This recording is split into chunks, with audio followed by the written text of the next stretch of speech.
Hello friends, எல்லாருக்கும் வணக்கம். நாட்டு மக்களுக்கு ஒரு நற்செய்தி அப்படின்னு தண்டோரா போடுற மாதிரி நைக்கியில் ஷூ வாங்கின அனுபவத்தை ஷார்ட்ஸ் வீடியோவாக உங்களோட நான் ஷேர் பண்ணியிருந்தேன். அதை பார்த்துட்டு கிரிஜா சிஸ்டர் எங்களுக்கு ரொம்ப யூஸ்ஃபுல்லாக இருந்துச்சு ரேணுகா. நாங்களும் எங்கள் ஃபேமிலிக்குள்ளேயே 5 பொருள் எடுத்து அந்த 50% ஆஃபரை என்ஜாய் பண்ணினோன்னு சொன்னாங்க. ஆகா, நாம் போடுற வீடியோவை ஒரு 2 பேருக்காவது யூஸ்ஃபுல்லாக இருக்கணுமே அப்படின்னு தான் போடுறது. எங்களுக்கு யூஸ்ஃபுல்லாக இருந்துச்சுது அப்படிங்கிற அந்த வார்த்தைகளை கேட்டபோது அத்தனை மனநிறைவை கொடுத்தது. வாய்விட்டு சொன்ன அந்த சகோதரிக்கு என் மனம் நிறைந்த நன்றிகள். இன்னைக்கு கருப்பு கவுனி அரிசியை 4 மணி நேரம் ஊற வச்சு 1 கப் அரிசிக்கு 3 கப்பு தண்ணி ஊற்றி 10 விசில் விட்டால் சாதம் சாப்பிடக்கூடிய அளவுக்கு வெந்து வந்துருந்தது. ஓவர் நைட்டு ஊற வைக்கணும்னு அவசியம் இல்லை.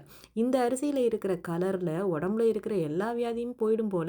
அப்படி ஒரு ரிச்சான கலரு. கேன்சர் செல்களை அழிக்கக்கூடிய இந்த கருப்பு கவுனி அரிசியில் சாதமும் சின்ன வெங்காயம் பூண்டு சேர்த்து செய்த சாம்பார், அப்புறம் பரங்கிக்காய் கறி. அவ்வளோதான் இன்றைக்கு எங்கள் வீட்டு சாப்பாடு. உங்கள் வீட்டில் நீங்கள் என்ன செஞ்சீங்கன்னு சொல்லுங்கள். வீடியோ பிடிச்சா லைக் பண்ணுங்கள், ஷேர் பண்ணுங்கள், கமெண்ட் பண்ணுங்கள். தேங்க்யூ.